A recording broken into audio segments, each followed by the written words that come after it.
Assalamualaikum warahmatullahi wabarakatuh. Sebelumnya perkenalkan nama saya Farhan Sadik Alfarid Simunte dengan NIM 23051818085. Saya dari kelas TRPL 6A.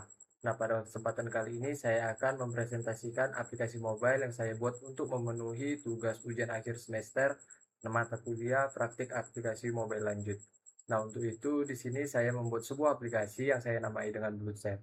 Jadi BloodShare ini dibuat untuk membantu proses pengelolaan donor darah secara digital. Aplikasi ini dilatar belakangi oleh kebutuhan akan permintaan stok darah, pengajuan donor, dan juga permintaan darah yang lebih rapi serta mudah untuk dipantau. Permasalahan yang diselesaikan adalah proses pendataan yang kurang struktur, kemudian sulitnya memantau stok darah, dan juga serta pengajuan donor dan permintaan darah yang masih belum efisien. Nah, melalui BloodShare ini, admin dapat mengelola data pengguna, kemudian juga dapat mengelola stok darah, dapat mengelola pengajuan donor dan permintaan darah. Sedangkan user dapat melakukan pendaftaran, mengajukan donor, meminta darah, serta melihat status pengajuan. Dengan begitu, proses pengelolaan donor darah akan menjadi lebih mudah, cepat, dan juga terorganisir. Nah, jadi untuk aplikasi saya ini terdiri dari dua role. Yang pertama itu ada role admin dan juga role user. Yang mana role admin ini saya buat hanya yang memiliki sistem yang dapat mendaftarkan. Jadi tidak bisa diakses sembarangan, sedangkan role user itu orang umum bisa mendaftar. Nah, untuk teknologi yang saya gunakan di sini saya menggunakan bahasa Dart yang mana untuk frameworknya di sini menggunakan Flutter. Kemudian untuk database-nya itu saya menggunakan Firebase. Dan setelah itu untuk aplikasi ini juga saya hosting di GitHub. Jadi teman-teman bisa mengaksesnya langsung melalui GitHub yang terdaftar di repositori saya. Oke, langsung saja kita ke demo aplikasinya. Jadi ini adalah tampilan utama aplikasi saya, yang mana di sini adalah sebuah splash screen BloodShare yang untuk pengguna bisa langsung lewati ataupun bisa lanjut ke onboarding selanjutnya. Jadi kita klik aja di sini lanjut. Nah, jadi di sini bisa lanjut ataupun geser. Untuk onboarding yang pertama ini menjelaskan fitur pantau stok darah, yang mana informasi stok darah akan lebih mudah dilihat. Kemudian untuk yang selanjutnya ada onboarding ajukan donor darah, yang mana donor darah jadi lebih praktis. Kemudian yang selanjutnya di sini ada onboarding permintaan darah, yang mana di sini pengguna dapat mengajukan kebutuhan darah pasien. Kemudian yang selanjutnya itu adalah onboarding pantau status. Jadi selain mengajukan permintaan darah dan mengajukan donor juga, pengguna dapat melihat ataupun memantau statusnya secara real time. Jadi apakah permintaan ataupun donornya telah disetujui. Ketika sudah setujui ataupun tidak, maka akan langsung masuk ke bagian dashboard pengguna. Jadi kita mulai aja di sini, kita mulai sekarang. Nah, di sini kita diminta untuk masukkan akun dan juga password, yang mana ketika kita klik login, maka email dan password harus diisi. Ini merupakan validasi, jadi tidak bisa diakses secara sembarangan. Di sini untuk simulasinya kita awali dengan admin terlebih dahulu. Jadi untuk admin sudah saya daftarkan dengan email seperti berikut.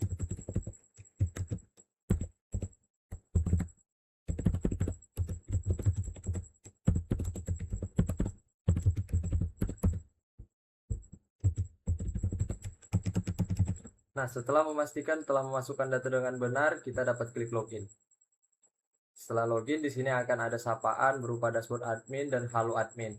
Kemudian untuk di bagian navbarnya ada tombol logout dan juga ada panel kontrol BloodShare.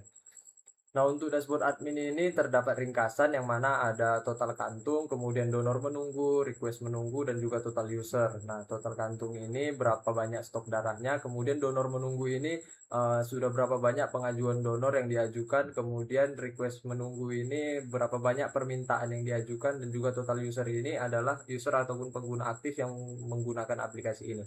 Kita coba untuk yang pertama itu ada fitur kelola stok darah. Kita klik. Nah, ketika kita klik di sini ada tambah stok, yang artinya saya menempatkan fitur create di sini yang dapat create, read, update, dan juga delete. Untuk read-nya dapat kita lihat ada 11 kantong darah, lokasi PMI, Pemkap, Labuan Batu Utara, dan juga tersedia. Kita klik tambah stok di sini, semisal golongan darah dapat kita pilih ada A+, Amin, B+, dan juga yang lain-lain. Kita buat Amin. Untuk jumlah kantongnya kita masukkan 10 kantong, lokasi penyimpanannya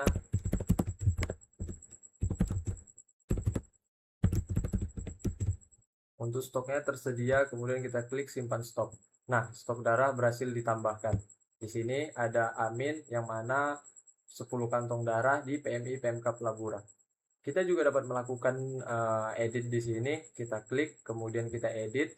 Semisal di sini kita buat tinggal 1 dan juga untuk status stoknya terbatas. Kita update. Nah, setelah update stok, dia maka akan muncul warning di sini karena dia stok darahnya terbatas. Nah, selain itu kita juga dapat menghapus. Di sini kita klik, kemudian kita klik hapus, konfirmasi hapus, dan juga stok darah berhasil dihapus. Selain itu, admin juga dapat melihat pengajuan donor. Nah, sejauh ini ada sekitar 3 pengajuan donor yang mana ditolak, disetujui, dan disetujui. Nah, untuk lebih lanjutnya nanti kita beralih ke sisi user terlebih dahulu dan kita akan mengajukan donor, jadi kita dapat melihat detailnya di sini. Kemudian yang selanjutnya di sini ada permintaan darah. Nah, di sini ada 3 pasien yang mana jumlah kantongnya disetujuinya ada 3. Sama seperti tadi, untuk lebih lanjutnya kita dapat beralih ke user terlebih dahulu, baru kita akan melakukan konfirmasi dari sisi admin. Kemudian di sini admin juga dapat melihat data pengguna, yang mana di sini terdata ada nomor HP, ada Gmailnya, yang ketika kita klik maka akan muncul detail penggunanya. Oke, setelah itu kita logout. Kita coba beralih ke sisi user. Nah, di sini kan kita belum tahu usernya itu apa. Anggaplah kita masih user pemula, jadi di sini klik daftar terlebih dahulu. Nah, setelah daftar kita diminta untuk memasukkan nama lengkap. Semisal di sini nama lengkapnya Paan, kemudian emailnya paan@gmail.com. Nah, untuk nomor HP di sini masukkan nomor HP yang dapat dihubungi. Nah, untuk password di sini dapat kita masukkan semisal, kemudian kita klik daftar. Setelah berhasil daftar, maka pengguna akan langsung diarahkan menuju dashboard pengguna. Jadi kalau dia baru daftar dan setelah berhasil diverifikasi, dia akan langsung menuju dashboard, tidak harus login lagi. Di sini untuk dashboard pengguna terdapat ringkasan stok juga, yang mana ada total kantong, kemudian jenis tersedia. Jadi jenis tersedia itu ada berapa golongan darah, kemudian juga ada beberapa golongan darah yang stoknya terbatas, dan juga beberapa yang stoknya kosong. Di sini user ataupun pengguna dapat melihat stok darah yang ketika diklik maka akan tampil di sini ada 11 kantong darah, kemudian ada 10 kantong darah di PMI Kota Medan dan yang lain-lain. Kemudian di sini kita tes saja untuk pengajuan donor darah. Nah, untuk pengajuan di sini contohnya nama lengkap,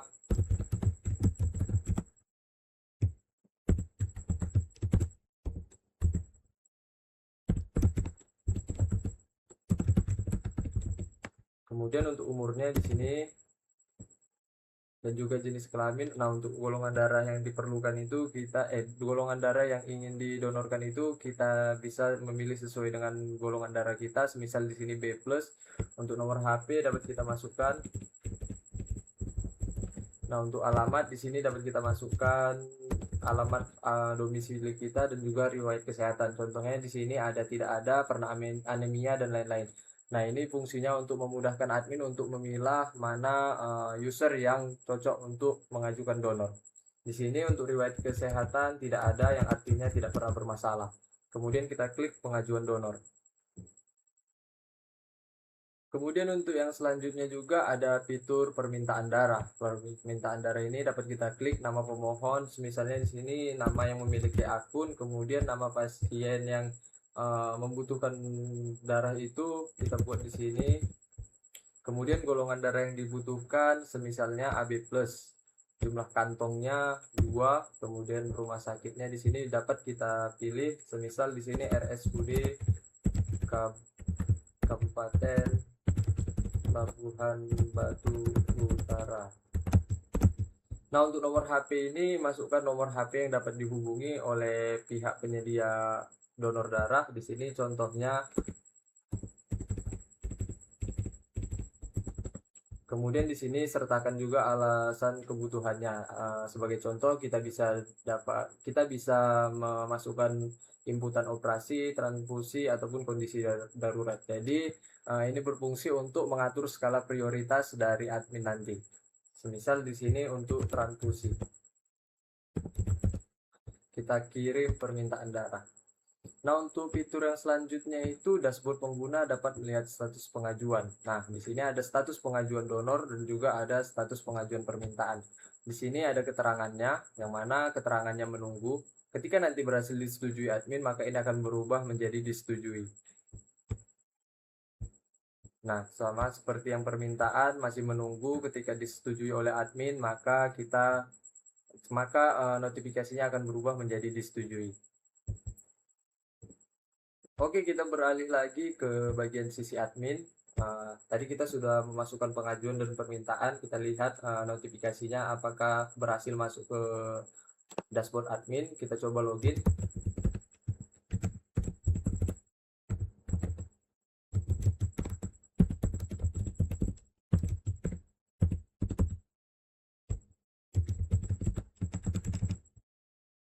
Klik login. Nah, kita di sini berhasil kembali ke dashboard admin. Nah, permintaan tadi sudah masuk ke bagian dashboard. Di sini ada satu donor menunggu dan juga ada satu request menunggu. Nah, total usernya berubah jadi 4 karena sudah ada user yang mendaftarkan akun baru. Di sini kita lihat pengajuan donor. Terlihat di sini notifikasinya menunggu. Untuk detailnya ada Farhan Sadiq Alfarid Simunte dengan nomor telepon seperti ini. Sini admin dapat admin dapat memberikan keputusan apakah bakal disetujui atau ditolak. Jadi untuk urutan prioritas ataupun analisisnya itu admin akan melihat dari riwayat kesehatan dan juga umur. Di sini untuk di umur 22 tahun, Farhan tidak memiliki riwayat kesehatan medis. Jadi kemungkinan besar akan disetujui. Kita klik setujui, maka dia akan muncul pop-up ataupun notifikasi bahwa pengajuan donor disetujui. Setelah itu kita lihat untuk di permintaan darah. Di sini ada Pak An yang mengajukan untuk pasien Sadik, total kantung 2 dan juga AB+. Untuk lokasinya di Rumah Sakit Umum Daerah Kabupaten Labuan Batu Utara. Untuk alasan kebutuhannya transfusi. Jadi untuk skala prioritas di sini admin dapat melihatnya dari jumlah kebutuhannya, kemudian dari stok golongan darahnya apakah tersedia, kemudian untuk lokasinya apakah lokasi rumah sakit dekat dengan lokasi penyedia stok golongan darah, kemudian juga alasan kebutuhan. Di sini ada transfusi, ada operasi dan lain-lain. Jadi admin akan mengatur dari skala prioritasnya. Seperti ini, semisal kita setujui, kita klik setujui, maka akan muncul pop-up bahwa permintaan darah berhasil disetujui. Nah, di sini dia akan berubah secara real time, yang artinya tidak ada lagi donor yang menunggu karena sudah direspon oleh admin, dan juga tidak ada request yang menunggu karena sudah direspon juga oleh admin. Kemudian kita akan beralih ulang ke bagian user. Kita lihat untuk status pengajuannya apakah berhasil berubah atau tidak. Kita kembali ke bagian user.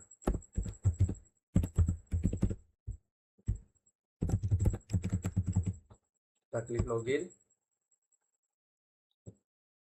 Nah, di sini sama seperti tadi, ada total kantong, jenis tersedia, stok terbatas, dan juga stok kosong. Tujuan kita di sini ingin melihat status pengajuan apakah berhasil berubah ataupun tidak.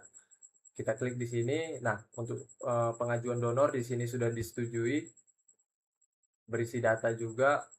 Kemudian kita kembali ke bagian permintaan, sudah disetujui. Jadi untuk ketika sudah setujui, maka admin akan menghubungi nomor yang telah disediakan oleh user. Di sini user menyertakan nomor HP yang dapat dihubungi oleh admin. Jadi hanya itu. Kemudian di sini ada tombol logout yang ketika kita klik maka dia akan kembali ke halaman login. Oke, mungkin hanya sekian presentasi dari saya. Lebih dan kurangnya saya mohon maaf. Saya sudahi. Wassalamualaikum warahmatullahi wabarakatuh.